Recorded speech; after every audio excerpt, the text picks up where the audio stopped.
1-3, the police are requesting an ambulance with detail man screaming for one. Inside the Irish Social Apartment number 19, Park Street, West Roxbury.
How's it going, everybody? It's your boy, Lieutenant Dan here. Rise up, stay grounded.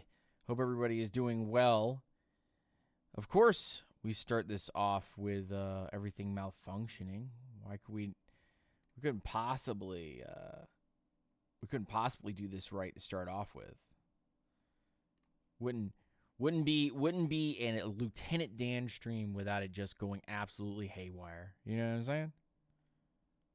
Would not be that type of stream. Let me go ahead and refresh the cache there. Make sure that's all set up. Cool. How's it going, everybody? If you haven't said hi already in the chat to my right, please make sure that you do. Rise up, stay grounded. Rise up 2025. I want to see some peeps in the chat over here. Just a little discussion, just a little talkie-talkie over here, huh? A little talkie-talkie over here. Anyone who says hi, we'll say hi back. We're going to talk about Michael Penix Jr. We're going to talk about this defense. We're going to talk about this offense. We're going to talk about special teams. We're going to talk about coaching. We're going to talk about GMs. We're going to talk about a little off-season discussion. And I'm going to definitely get in with you guys in here, and we're going to have a discussion about what this Falcons team looks like. But first, the result,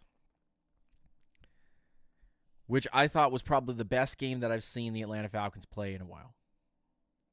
I would even say that my favorite thing about the Atlanta Falcons was this past game. Was this last one that we just watched. This Panthers game where the Falcons fell 44-38 in overtime. By the by. Jason Turner Jeremy, and Ryan Watkins. What's going on, guys? Rise up, stay ground. I hope you guys are doing well. So let's talk about this just a little bit. Let's just get into it. Let's act like we are on the radio show today. Michael Penix Jr., 21 of 38, 312, 2 tutties, 1 interception. Not his fault. Now he's thrown 2 interceptions this year that have been not his fault at all. Very quickly, I just want to give you the stat line on his career so far in 2024. 3 tutties, 3 interceptions, 775 yards, 58% completion percentage, and a rating of 78.9. Just want to make sure that that is make sure that that is clear. Make sure that that is clear that that is the stat number for Michael Penix Jr. coming out of 2024. 3 touchdowns, 3 interceptions, rushing touchdown, by the by. 3 passing touchdowns, 1 rushing touchdown, 3 interceptions, almost 1,000 yards in 3 games.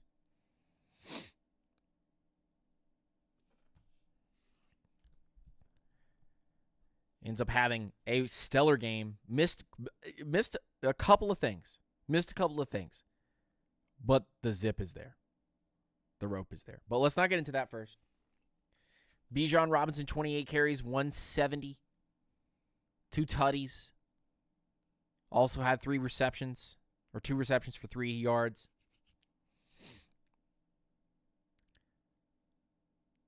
Tyler Algier had 9 carries, 52 yards. Felt like he could have gotten the ball a little bit more. 2 tutties for Bijan. Drake London is wide receiver 1. Let's have a discussion a little bit about that. Drake London, 10 receptions, 187 yards, and 2 tutties.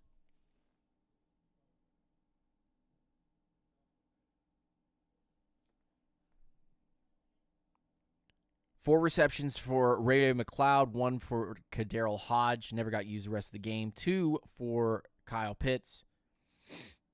Kyle Pitts, 15 yards in the day.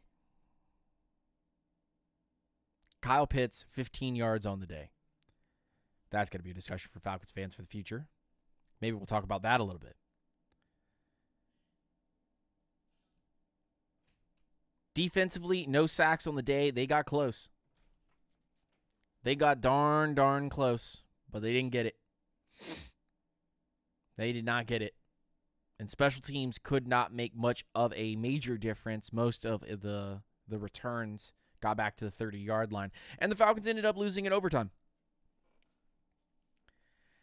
And so I don't want to sit here for a full hour and just go, oh, you know, the coaching and oh, this GM and oh, you know, the combined efforts of Zach Robinson and Jeremy Lake, or you know, Jimmy Lake, or whatever his name is at this point. It's Lake, stupid Lake. Okay. I see the idea. Okay. I see what a 34 defense and the right type of player and the right type of attitude can bring to this organization. Don't get me wrong. Don't get it twisted. I'm not here to pretend that this is the right thing the Falcons are doing right now. I'm not going to pretend that. No. I deserve it to you guys to say the right stuff. It's important for me to deliver the correct information.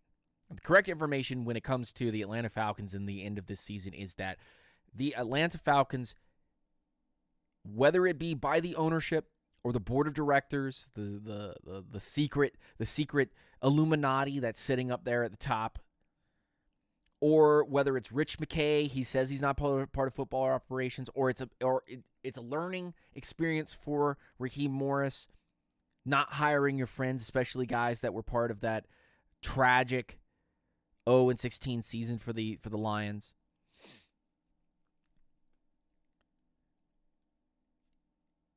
Maybe it's some of those things and more. But I won't sit here and rag on them for an hour. But I will say that basic coaching decisions have to be made in order to have success. And Raheem Morris has shown that he is not capable of doing those things. Can you live with those mistakes? Yes. But if you're an ownership that every time a year goes by and you say, it's okay, buddy, it's only your first year. It's okay, buddy, it's only your second year. You gotta do a little bit better. It's okay, it's only your third year. You were still trying to get the groove. Things happen. If you keep doing that year to year and creating excuses, no matter how small that excuse is, you will perpetuate the mid. I don't want to lose the best players that we have. You overpay them. I don't want to lose coaching staff and continuity, so you just kind of let it keep turning over every year. I don't want to have too many fresh minds and go into too many different directions because, oh no, then we won't have the identity we're looking for.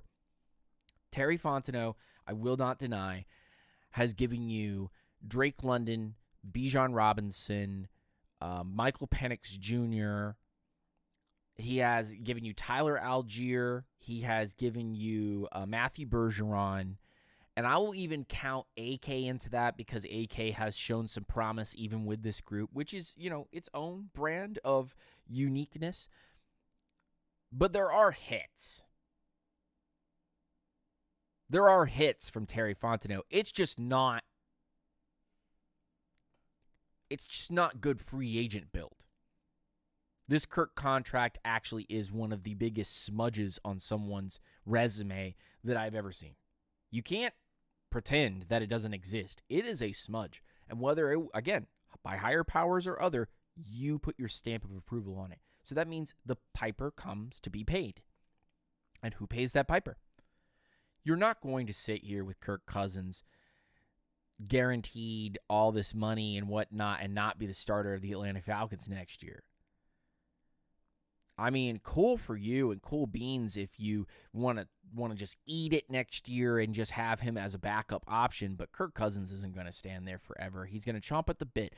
Kirk Cousins is just like Brett Favre and all the others that have come before him, the Tom Brady's of the world. They want to play. They're going to want to play. And the way that it's kind of turning out is that almost like Kirk Cousins is going to get cut. We're going to eat all of this money, and he's going to sign with the Browns or something on a one-year deal. The Deshaun Watson thing now has gotten so bad for the Browns, especially since the emergency discussion of the Achilles setback that Watson has had, and now he's still owed all of that money. To me, it seems like the destinations for Kirk Cousins are few and far between because of the situation, and everyone has seen it plain as day. Yes, you can light up the Buccaneers twice and win one of those in overtime, but when it comes to the end of the year, you're falling apart, dog.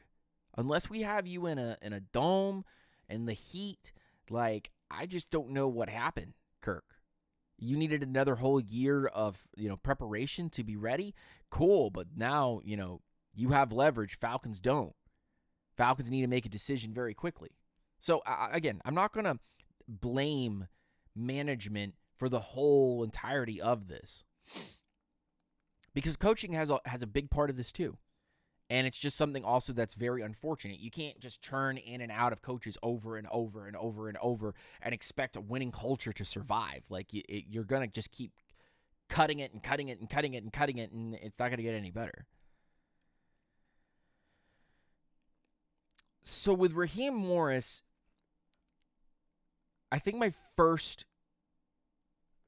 thought when it comes to Raheem Morris is this isn't the level of coaching that I desire here in Atlanta. I don't even care whether it's an offensive coach or defensive coach, but the more defensive coaches that the Falcons try to bring in so that they don't lose that guy to somewhere else, the more they fall into the same trap of everybody leaves and coaching decline. Dan Quinn, on part of the fact that Thomas Dimitroff was handing him, players, and Dan Quinn is not a developer of talent. Dan Quinn is a mover of talent, and even he himself and his philosophy hasn't changed necessarily, heavily. But in his time in Atlanta, it was a copycat. And it was a poor man's copycat. And, people learn mistakes. And even Dan Quinn learned mistakes. And he went off to Dallas and now has the job at Washington. And he's doing well. Well, partly because he has a rookie quarterback that's doing so well for him. But that's also a complete rebuild there in Washington. They scrubbed that place clean. They don't want anything from the previous regime to really resurface. So they scrubbed it. So the question now becomes is that the owner of the Atlanta Falcons has hired this man, Raheem Morris. And he has inducted himself into the Hall of Fame, this owner, last year. How much longer for this ownership and Arthur Blank before he says, my time has come, I'm done with this? And I just feel like we're getting very close to that situation where you brought in this rookie. He is going to save your job. He is going to make things a lot better. And he's already shown, without question, Michael Penix Jr. is him. He's very good. He's going to need to clean up passes. He's going to need to become more accurate. He's going to need to have a little more control of the offense. They're going to need to have better time management because they're always wasting so much time. I don't know if that's just in the moment or because of the level of talent or the explanation of the offense and just not being cohesive with it. But whether Zach Robinson is here or not, Michael Penix needs to have more control and be able to create his checkdowns and create his areas. And that starts with having a cohesive offense, a good offensive line, which we already have, and weapons for Michael Penix Jr., which I think there's a discussion here that maybe we have to have, but let's finish this up first. Raheem Morris is a puppet for you. And as of right now, I don't hate the rah-rah attitude. It does put me on, a bender where we sit here and we go, my last show, I said, I can't stand Raheem Morris acting this way, and then we end up, this is the result of all of it, the bad decision-making. But if Michael Penix Jr. is helping the Falcons win, let's just say that he, could repeat what Kirk Cousins is putting up. I mean, goodness, he put up 38 points. I mean, 2 of those touchdowns are from Bijan, but you put up 3 touchdowns yourself.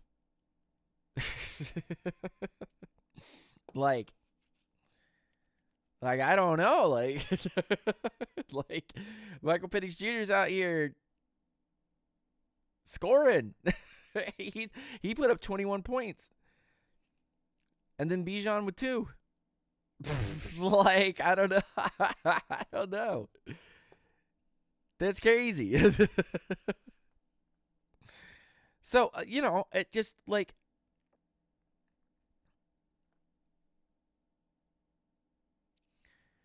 Kirk Cousins. Oh my gosh. But Penix is everything that was advertised to you, and now you're starting to see it in all of the you're seeing it on the field. I know it was only 3 games long, but you're seeing it. You're seeing everything that we've been telling you that is there. Let me see what this is all about.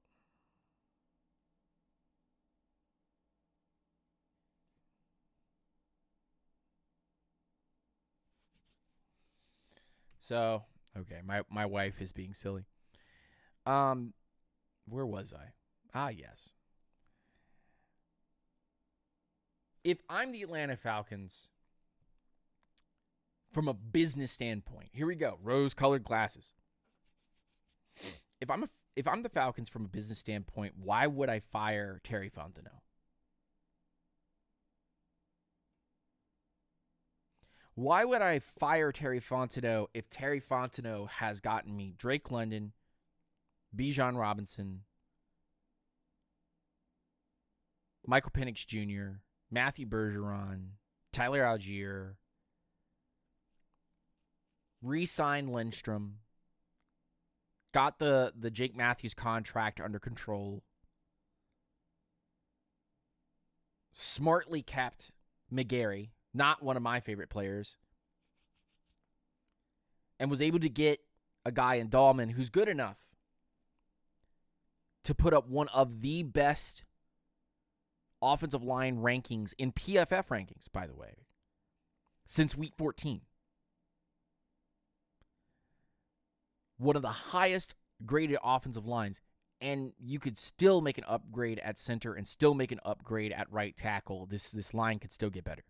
It can still get better. That's what's crazy. You have a running back duo currently right now that is just working. Darnell Mooney is an amazing addition, and I'm glad that he's on a decent deal with us because Darnell Mooney plus Drake London plus Michael Penix Jr. is going to be real hype.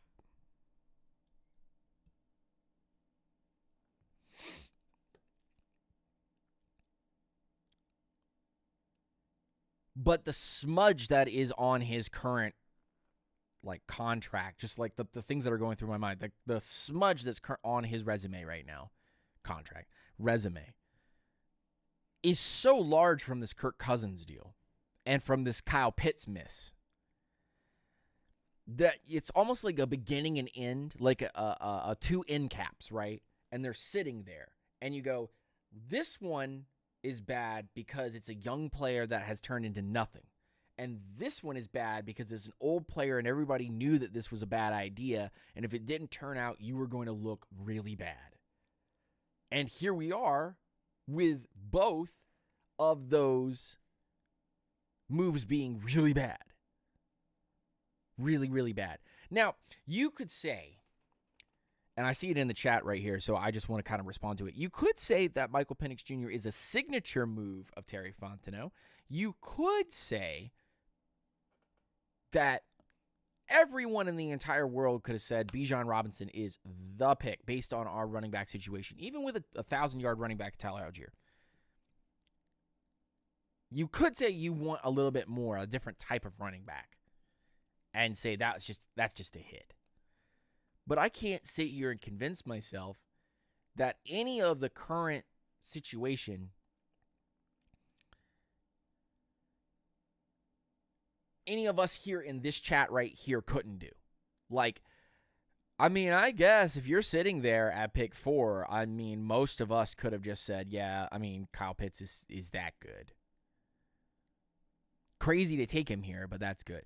But, you could have taken other wide receivers or other instances there at 4. Coulda, shoulda, woulda. But I don't see, you hit on London. London is real deal. There's still some things that the chemistry between Penix and London, that's going to need to be worked out. But he's real deal. And the same thing with Bijan, real deal. And Penix is real deal. So that's a whole new level of, we've got everything that we need right now. JP, what's going on, my man? Ryan Watkins, good to see you in the chat. Jason Turner, Boy Bangley, the Matthew is in here. Mr. Jeremy is also in here as well. Rise up, stay grounded to all of y'all over here. I appreciate you.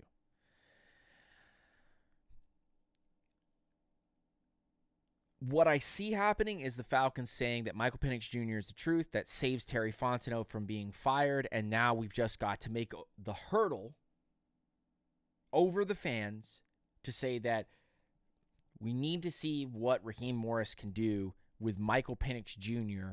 and this version of the team when we go and start making changes to it. And I can see that plain as day, but just simple addition and subtraction would say that Terry Fontenot, I just don't see any reason why to keep you here. But the moment that I take you off the rail and I pick you up and I put you somewhere else and invite a new person into this area, that means everything in the viewpoint of this team has changed. Doesn't mean that the person that comes in here is going to look at Michael Penix Jr. and say, I like that. And that's part of the issue here, is that I think anyone worth their weight in gold will come in here and go, Michael Penix Jr. is the truth. Michael Penix Jr. is good. Okay. Bijan Robinson, Tyler Algier. Cool. I'm keeping that. Drake London, fantastic. Let's keep Darnell Mooney. That's another good one. We can live with or without Ray Ray. We can live with or without Kadarrell Hodge. And so on and so forth. You go down the list. But I think a lot of people that are going to come in here are going to go, well, my situation with the draft is shite. I have a first-round pick and a second-round pick. I'm picking at 15. I'm picking at 15 right now. So I get a top 15 player. It's going to have to be defensive unless they go right tackle. And I mean that with all due respect. Everyone in this chat right here needs to understand this particular draft. We're sitting at 15. Look at 15.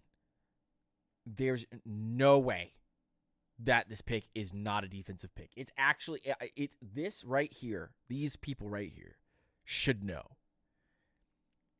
The Falcons are not picking anything other than offensive tackle, so right tackle, left tackle, and moving Jake around and or letting McGarry go, or they're going to say, scrub it. This is perfect. We're going to let Dahlman go. We're going to get a cheap veteran to play center, someone who can do a left-handed role.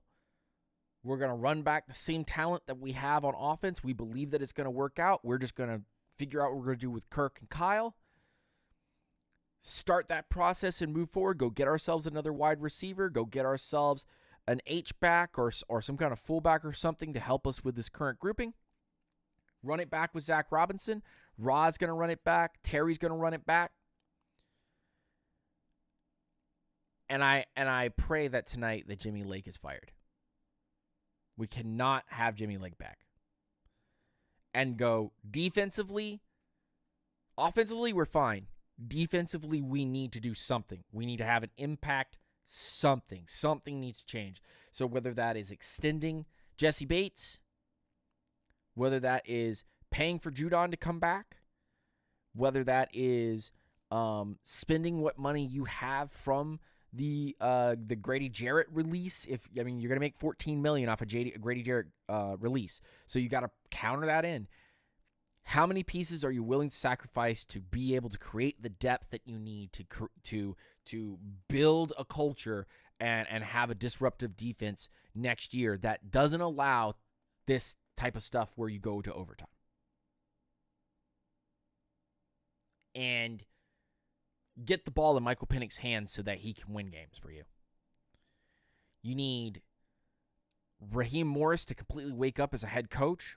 The ability to call timeouts and the ability to make the correct calls, whether that be in overtime or, challenging plays, doesn't seem to be, his strongest suit. If he needs to hire somebody in order to be able to do that, we need to get that done. This sounds like a Dan Quinn situation all over again, where there needs to be micromanagement in certain areas. And defensively, regardless, Raheem Morris supposedly took over the defense and started having more input in it. And that was directly before we had a huge set of sacks, and then suddenly we could not hit anybody in this Panthers game. 0 hits. We could not do anything to Bryce Young, whether that's by anticipation or whatever it may end up being. But knowing Raheem Morris, he'll go, duh, it's not a pass rush we need. We need a corner. We need another lockup corner like an A.J. Terrell, and we need to put him on the end. And I don't disagree with that, except for the fact that when I bring up, the tankathon search, right, and I look at 2025 NFL mock drafts, and I look at the 15th pick and look at all of the corners that are taken before us, unless you're getting Travis Hunter or you're getting Will Johnson, the next best corner is going to be Siobhan Revel Jr., the guy that tore his ACL, MCL out of Eastern Carolina, who was looking amazing. But I don't need another injury-prone guy to come in and play for the Falcons. So then what? You're getting Benjamin Morrison, 6 foot, 186, no interceptions on the year. You got a Grady Jarrett situation, an Onyemata situation. If you make the cuts directly, I think you're saving something like $20 million between the two of them. And if $20 million is what you need to be able to set yourself straight so that you can get the draft class paid for and minor free agents to come back to solidify areas, bro, I don't know how you're going to open up the money. I just don't know how you're going to open up the money.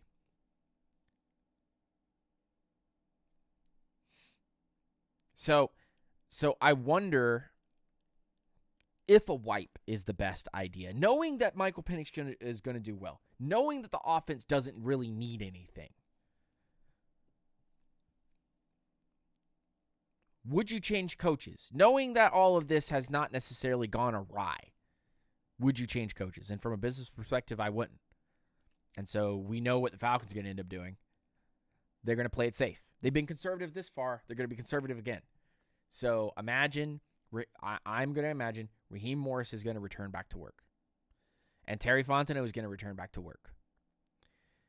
And Jimmy Lake is going to return back to work. And Zach Robinson is going to return back to work. And these guys are going to have one more go.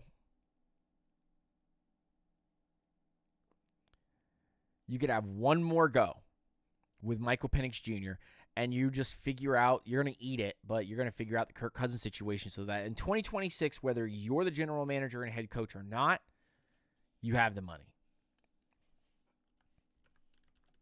Just to give you kind of an idea of the Falcons' salary cap right now. Falcons currently have $3 million available for 2025.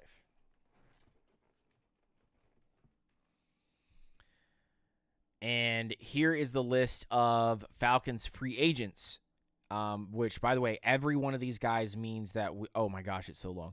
Every one of these guys that falls away doesn't mean that you can't replace them with, league vet contracts. But there's a couple of guys here that are going to be too many people leaving in order to replace everything that you have going on. And especially if you start cutting guys that are quote-unquote starters or protected so that you can make some more money so you can sign more guys. So here's the deal. You have Lorenzo Carter is leaving. Drew Dahlman is leaving. So you have your run-blocking edge in Lorenzo Carter, who has not really been a sack artist at all. And you have Drew Dahlman, who was your starting center, leaving in free agency. Now, Carter's 30, Dahlman's 27, so I could see Dahlman definitely coming back on something cheap. Richie Grant is leaving. Happy trails. Good to see you. Mike Hughes is leaving. Could afford to bring him back, but that's not the greatest. Storm Norton at 31 is leaving. You could bring Storm back on cheap, so that's not bad. Contavious Street at 29 is leaving. Could end up bringing him back on a cheap contract. James Smith-Williams, who was creating some pressure as an edge, he is an unrestricted free agent. He also could be brought back on cheap. Rondale Moore is also leaving at 25 years old. We gave a 7th-round pick for that guy. I'd probably just say goodbye, get out of here. D. Alford at 28 years old is leaving. He's a restricted free agent, so the Falcons have first right of refusal on what D. Alford could do. But they'll probably end up allowing him to test free agency and go off to a team. Antonio Hamilton is leaving at 32 years of age. Probably going to let him go. Nate Landman at 27 is also leaving. That would be a huge blow to the linebacking core because we've needed to use him because we haven't had anybody. So it's like, I guess maybe you probably bring him back on cheap. Taquan Graham at 27 years old. He's also leaving. He hasn't been heavy in the rotation. I don't know what you're going to do with that. Kadarrell Hodge is leaving. Brandon Parker is leaving. Kevin King is leaving. And then you have guys like Newsell, Dwelly, Woods. Eddie Goldman's going to be gone. Happy Trails, take it easy. Damon Harris is going to be leaving. McCullough is leaving. Riley Patterson's leaving. Harrison Hand, Kyle Hinton. Avery Williams leaves. Robert Burns leaves. Michael Abernathy is leaving. So you see a lot of like, oh, this is minor talent, but here goes like your depth that you were using to hold up the back end in most of your special teams. So you have $7 million in cap space this year. And you have $3 million the following year and $84 million in 2026, $191 million in 27. And you have contracts that you're going to need to start kind of getting moved. So let's start with a cut pre-June 1st of Kirk Cousins.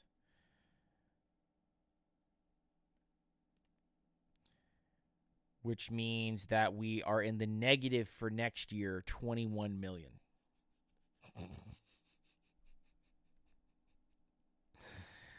Holy moly, that is terrible. That saves us absolutely no money. And then we're going to also we're going to cut McGarry, which brings us back to $6 million. We're going to trade Kyle Pitts, which brings us up to $4 million. And we're going to cut Grady Jarrett, which brings us to $20 million. We could extend or probably restructure and add years, right? Yeah, so we'll extend and renegotiate. We're going to add 2 more years. 26, 27, 28. Yeah, really put it on.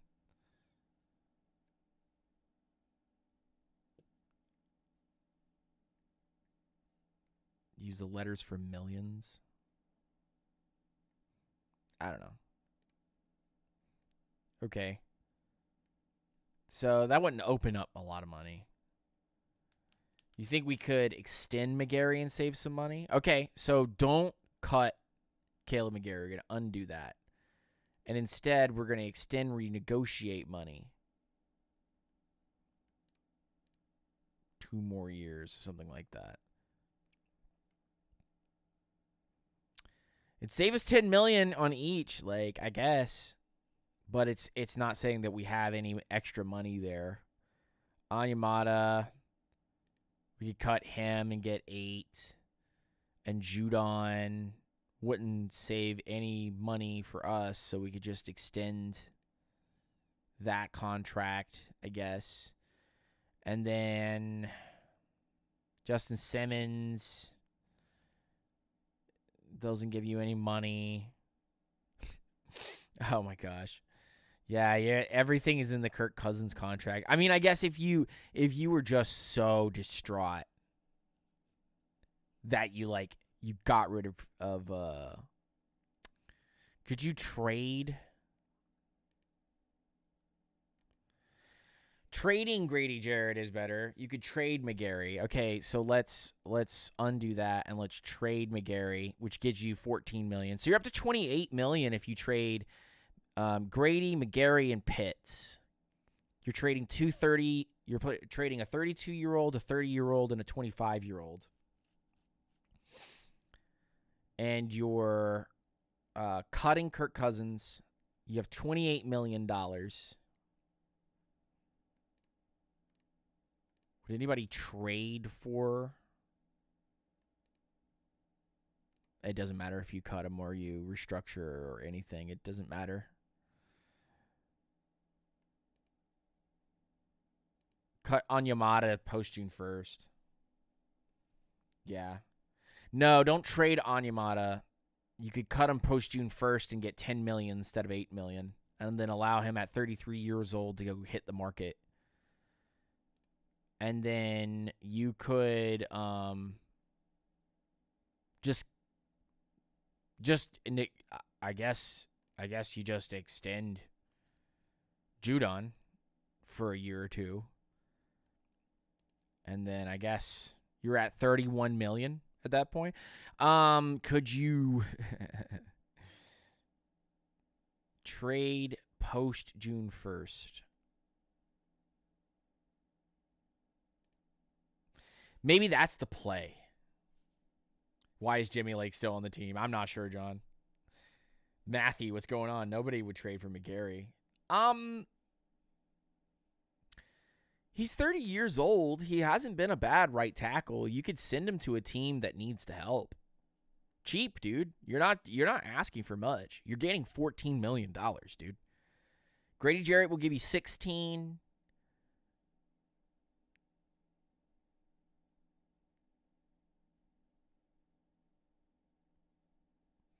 If you trade Kirk Cousins at 37 years old after June 1st, you save $27 million.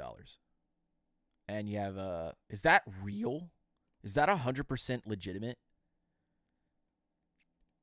If I trade him post June 1st, there it is. There's the out.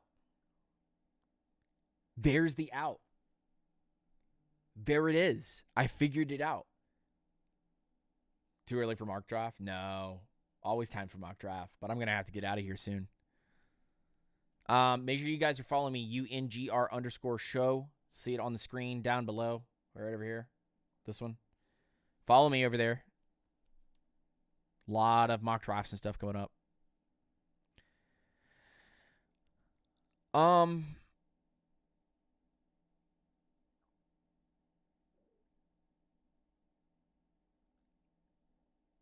Yeah, you could trade him post June 1st. Even if we get a 5th or 6th rounder as a package that would be able to get a better pick from somewhere else in the future. Yeah.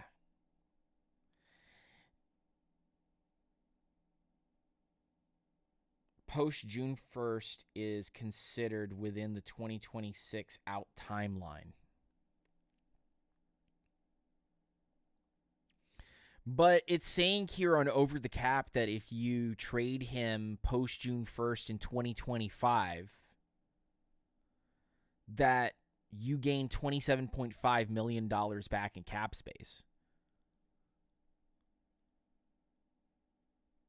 Now, I don't know who's trading for Kirk Cousins June 1st or June 2nd, in the middle of June. But maybe you could make the announcement that Kirk Cousins is pending a physical, is going to be traded to XY team, and that team is willing to pay for him, and then they have the same contract structure. Although we would owe $12 million every year going forward, I think.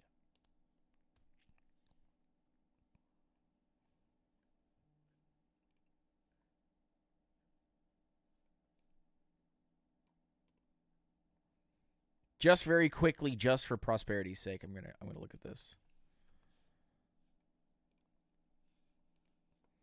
Let me just make sure that it doesn't apply. So 2025.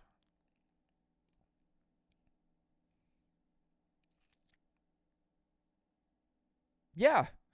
So if you trade him after June 1st, yeah, you'll owe him more money. But if you trade him after June 1st, you have a dead cap. You have a bad dead cap the following year. But you have a dead cap of $12 million this year. And then you have a dead cap of $25 million the following year. But brother,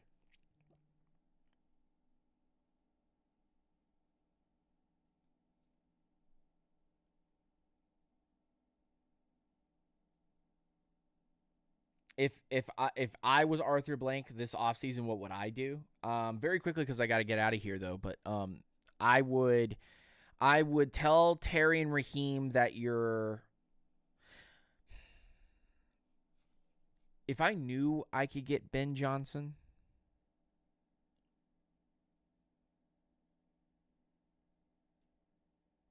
or if I could get Shanahan, if I knew I could get one of those two, I would fire Raheem. I would keep Terry. And I would tell Terry, hey, listen, you're going to take Kirk Cousins, and you and Kirk are going to find a way for after June 1st for Kirk to be with his family for the most part, but then go and play for another team.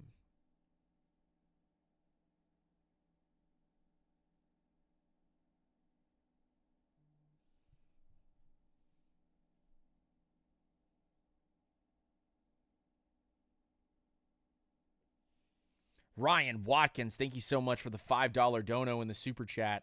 We should trade as much as we can and trade back into the draft. Too many holes need to be filled, and we need to have as many at-bats as possible. I agree.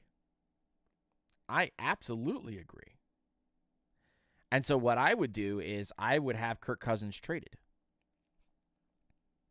Because you save $25 million, or excuse me, $27.5 million in cap space.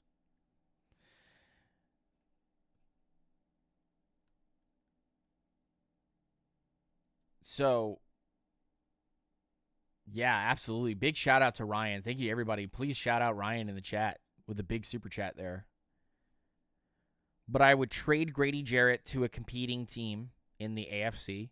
I would trade Caleb McGarry to anybody that was willing to listen to an offer. And I would trade Kyle Pitts to a team like Kansas City or something along that. No trade clause is correct. But, you know, whether you're sitting there and we do the plan where we eat your money this year and it gets even better for us to cut you the following year. Because here's the other number. Here's the other number I want you to hear. So if I were to cut him in 2026, and yeah, he made his money, but I was able to cut him in 2026.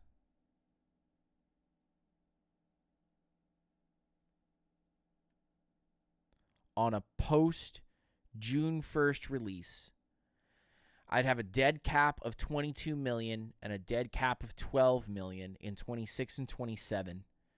And then I'd save $35 million in 26.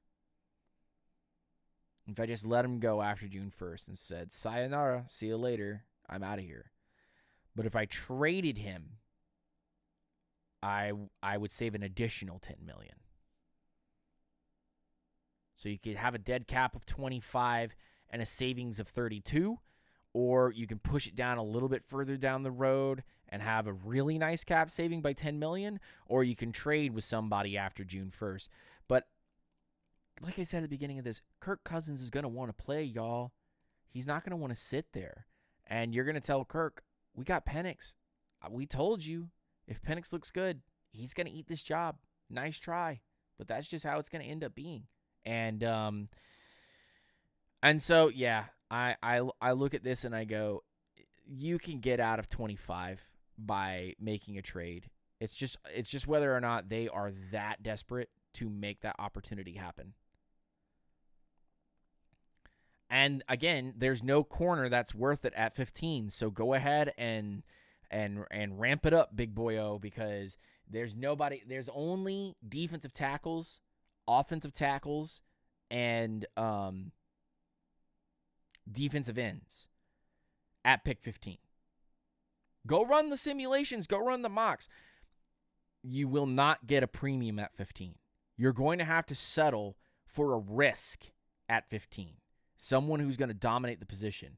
And if you get rid of McGarry and you get rid of Pitts and you get rid of Kirk and you get rid of Grady, just for starters, those are the guys you immediately get rid of, and you use some of that money from the Bates extension, and Ellis extension, from Judon coming back and paying your draft class. You're going to have to go get a premium this offseason to either take one of three positions. Edge rusher, premium, best that you could possibly get. Going to pay some real moolah to be able to get it. Offensive tackle, right tackle specifically, so that you don't have a situations where Kyle Pitts gets destroyed. Or you're going to have to invest in a premium corner this offseason. That's free agency. I didn't even say the draft. The draft will have to be whatever is remaining. Defensive tackle might be your pick this year. Anyway. All right, guys. Peace, hair grease, rise up, stay grounded. You guys have a wonderful day. I'm headed off to work. I'm going to do some crazy stuff over there. Close it out like a clutch and hit you guys back up a little bit later. We've got a lot to discuss. More to break down. But those will be coming soon. Very, very soon. Thank you to Ryan Watkins and all the peeps in the chat that are hitting me up with all this wonderful love and appreciation. But I will talk to you guys soon. Peace, hair grease, rise up, stay grounded. Bye.